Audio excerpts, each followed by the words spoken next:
안녕하세요. 강상규 소장입니다. 삼성전자가 2019년 4분기 실적 발표를 했습니다. 삼성전자 투자분들 많이 궁금해하시고 관심을 많이 갖고 계신데 오늘 유안타증권의 이재윤 연구원님 모시고 삼성전자를 해보도록 하겠습니다. 네, 안녕하십니까? 예, 안녕하십니까?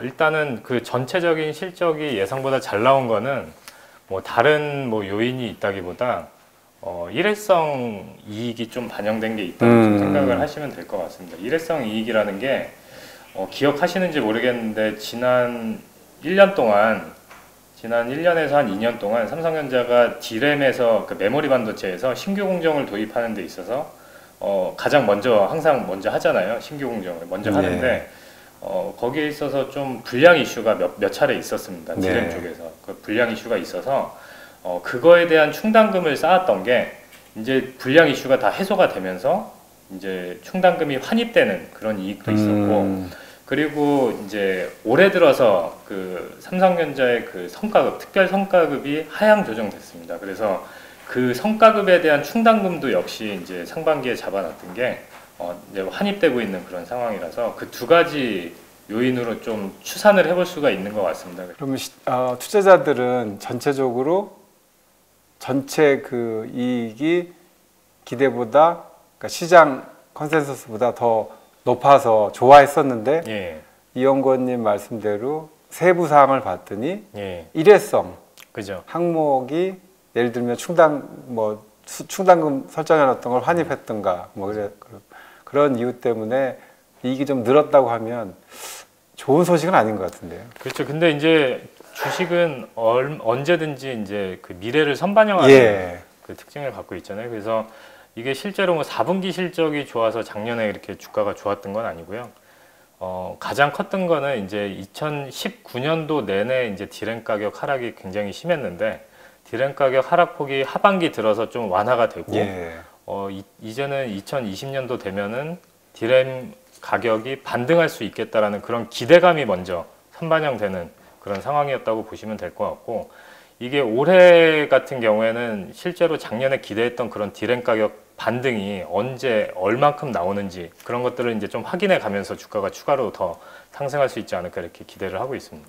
그 말씀하신 대로 D램 가격 투자자들 관심이 가장 많은 것 같아요. 언제 하락세가 멈추고 언제 바닥이고 반등할 거냐. 이 연구원님은 언제 정도로 예측을 하시나요? 일단은 1분기부터 가격이 올라가는 걸로 올해 전망을 1분기부터 하고 있습니다. 있습니다. 그러면 이제 1월, 2월, 3월이니까 요때 바닥을 치고 오르기 시작할 거다. 그러면 D램 말고 낸드 가격은 어떤가요? 낸드 가격은 작년 하반기부터 반등을 했거든요. 벌써 그건 이미 올랐습니까? 반등을 했는데 반등을 한 와중에 이제 좀 여러 가지 또 이슈들이 있었어요. 예를 들면은 이제 도시바의 그 화재 이슈도 있었고, 그리고 삼성전자의 정전도 있었고, 그래서 이런 것들이 다 맞물려 갖고 더 수급 상황이 어떻게 보면 시장 입장에서 보면 좀 더 우호적으로 지금 바뀌고 있다는 공급이 거고. 부족해지면서 실제로 상반기 가격 상승폭이 예상했던 것보다 조금 더 커지는, 방금 말씀드린 그런 이슈들 때문에 조금 더 커지고 있는 그런 상황이라고 보시면 될 것 같습니다. 가격 상승폭이 더 커졌다는 거는 삼성전자한테는 유리한 거죠. 그죠, 좋은 거죠. 그래서 이제 D램 가격만 확실하게 반등을 하거나 상승을 하기 시작하면 더 좋아지는 거고요. 알겠습니다. 그래서 1분기에 반등할 걸로 이 연구원님은 예상하고 계신다. 좋은 소식입니다. 투자자들도 많이 기다리고 있습니다. 그래서 이제 결국에는 이게 진짜 언제부터 얼마나 많은 폭으로 가격이 상승하는지 시장에서 예상 가정치, 그러니까 삼성전자 실적을 추정할 때 사람들이 넣는 가정치 중에 하나가 이제 결국에는 출하량하고 가격인데, 이 가격의 가정치보다 얼마나 더 상승할 수 있는지, 아니면 이거보다 못 미칠지, 이제 그런 거를 이제 좀 지켜볼 필요가 있는 것 같습니다. 알겠습니다. 그래서 말씀하신 대로 1분기 다들 기다리고 있겠습니다. 좀 더 늦어지면 아무래도 말씀하신 대로 주가가 그 확인 과정을 하면서 조금 상승세가 좀 조정을 받을 테고 말씀하신 대로 1분기에 바로 상승이 시작이 되면 예. 더 추가 상승 의 힘은 더 그죠. 있겠네요. 예.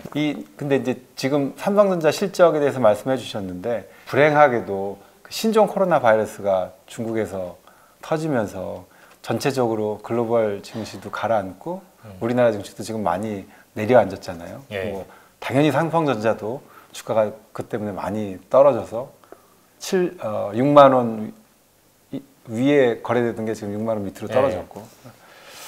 근데 신종 이 코로나 바이러스하고 그러니까 삼성전자 실적하고 관련이 좀 있을까요?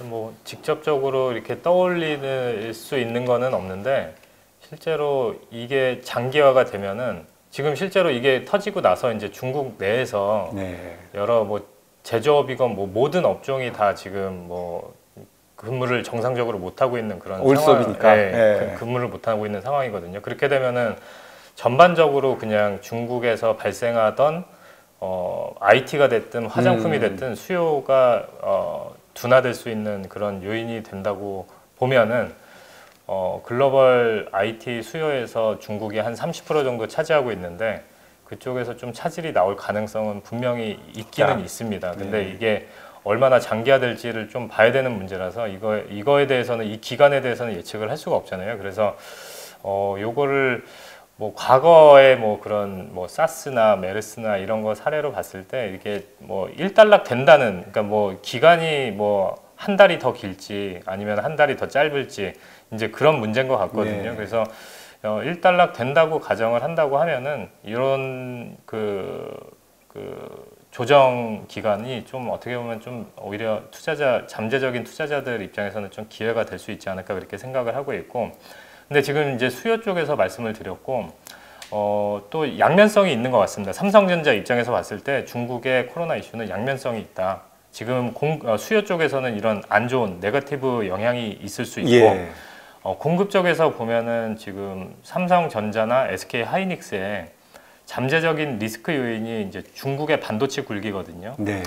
근데 이제 그렇게 보면은 이제 중국과 경쟁을 해야 되는 상황 때문에 삼성전자와 하이닉스의 잠재적인 리스크로 이렇게 사람들이 인지를 하고 있는데 중국 이 이슈 때문에 그 시점이 더 늦어질 수 있는 거거든요. 실제로 수요가 다운이 돼도 중국이 들어오는 시점이 더 늦어질 수 있다. 이 신종 코로나 바이러스 때문에. 그래서 좀 양면성이 있는 이벤트인 것 같습니다. 그래서 요거 때문에 뭐 삼성전자 주식을 팔아야 된다. 그거는 아닌 것 같고요. 아니다. 오히려 이제 좀 잘 기회를 봐서 매수 기회로 이제 좀 노려보는 게 맞지 않을까 이렇게 지금 생각을 하고 말씀해주신 양면성, 그러니까 중국의 반도체 굴기가 신종 코로나 바이러스 이 사태 때문에 더 미뤄질 수도 있어서 결국 삼성전자나 우리나라 반도체, SK하이닉스 이런데 유리할 수 있다.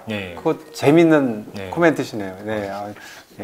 뭐 그렇게 되면 정말 양면성이 있는 거네요. 목표 주가를 72,000원을 제시를 하셨어요. 실적 전망도 전망인데 이게 어쨌든 올해 실적이 어떻게 보면 턴어라운드 하는 과정이죠. 작년 내내 이제 역성장 하다가 이제 올해 반등하는 그런 상황인데 반등을 해서 내년도까지 이렇게 쭉 이어질 수 있는지가 또 하나의 또 중요한 팩터인 것 같아요. 주가를 보는 관점을 생각을 해보면 그러니까 실적 반등이 올해가 아니라 내년까지도 반등이 돼야 된다. 충분히 이게 가시성이 보이는지를 좀 판단을 해야 될 것 같은데 물론 주관적인 요인이 많이 들어가겠죠. 내년까지 이제 전망을 하기 위해서는. 근데 보면은 일단은 올해 내년은 지금 디램이 이제 막 반등하기 시작해서 내년까지는 충분히 갈 수 있다라는 게 첫 번째고요. 내년까지는 디램이 간다. 내년까지는 간다가 이제 첫 번째고 두 번째는 삼성전자에서 이제 큰 부분을 차지하는 것 중에 하나가 이제 또 스마트폰 쪽이잖아요. 스마트폰 쪽이 시장이 지금 상당히 안 좋았습니다. 그렇죠, 안 좋았죠. 지금 최근 뭐 한 4년 동안 계속 그 시장이 되게 안 좋았는데 경쟁이 심화되고 교체 주기도 점점 길어지고 그래서 시장 환경이 별로 안 좋았는데. 그게 결국에는 이제 더 이상 뭔가 스마트폰에 새로운 게 없기 때문에 그런 상황이 된 거잖아요. 그래서 시장이 이제 성숙했다고 표현을 하는 건데 여기서 이제 수요를 다시 촉발할 수 있는 거는 결국에는 이제 좀 뭔가 혁신적인 폼팩터 변화인데 삼성전자가 그 카드를 갖고 있는 거로 카드를 갖고 저는 있다. 판단을 하고 그게 있습니다. 뭔가요? 그게 이제 폴더블 폴더블 스마트폰이고요. 폰이다. 이게 삼성전자 자체적으로 디스플레이도 최초로 상용화를 시킨 거고 네.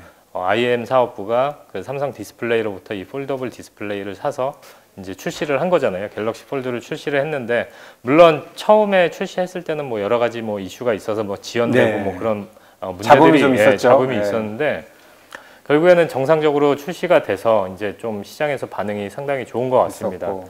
근데 지금은 아직 뭐 여러 그 부품 서플라이 체인을 봤을 때 공급 여력이 부족하기 때문에 뭐 수요가 많다고 해서 당장 뭐 이렇게 공급을 늘릴 수 있는 그런 상황이 아니거든요. 아니다. 근데 이것들이 좀 정비가 되면서 올해부터는 이제 좀 어느 정도 규모가 늘어날 거고 내년도부터는 지금 현재 뭐 삼성전자가 연간 스마트폰 판매량이 한 3억 대 정도 되거든요. 아, 예.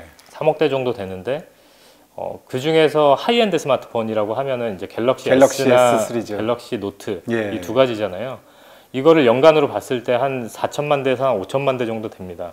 그러면은 한 15% 정도가 하이엔드 스마트폰인데 내년도부터는 그거랑 비슷한 수준까지 이제 폴더블 스마트폰을 팔 수 있지 않을까 그렇게 생각을 해보면은 여기에 이 시장에서의 주도권은 당연히 이제 삼성전자가 가져갈 수밖에 없고 이게 뭐 애플이 이제 또 반대로 이제 또 후발주자가 되는 거거든요. 그렇죠. 그러니까 초기에 스마트폰은 애플이 선두주자였지만 이번에 폴더블 스마트폰을 놓고 보면은 이제 애플이 또 후발주자가 될 수 있는 삼성전자가 선두주자다. 그렇죠. 예. 그렇게 되는 거죠. 그래서 중요한 거는 이게 올해 좀 작년에 출시된 갤럭시 폴드 같은 가격이 높아서 실제로 공급할 수 있는 수량도 부족했지만 살 수 있는 사람도 그만큼 네. 많지는 않았거든요. 근데 이제 올해 좀 낮은 가격의 폴더블 스마트폰이 나오면서 이게 좀 대중화가 된다고 하면은 내년도부터는 삼성전자가 좀 스마트폰 시장에서도 리더십을 좀 확보할 수 있는 그런 계기가 될 것 같습니다. 그러네요. 그러면 디램은 내년까지 간다. 예. 그리고 삼성전자가 폴더블 폰에서 터진다. 예. 뭐 이렇게 두 개로 예. 요약이 되겠네요. 예. 그래서 삼성전자에 대해서 굉장히 긍정적이다. 네. 저도 들어도 굉장히 좋은 얘기입니다. 예. 지금부터 사고 싶습니다. 삼성전자 주식을. 그런 이제 이게 그렇다면 정말 낙관적인 측면이라면 예. 또 삼성전자의 주가를 발목을 잡는 약간 그러니까 부정적인 아니면 좀 조심스러운 부분은 뭐가 있을까요?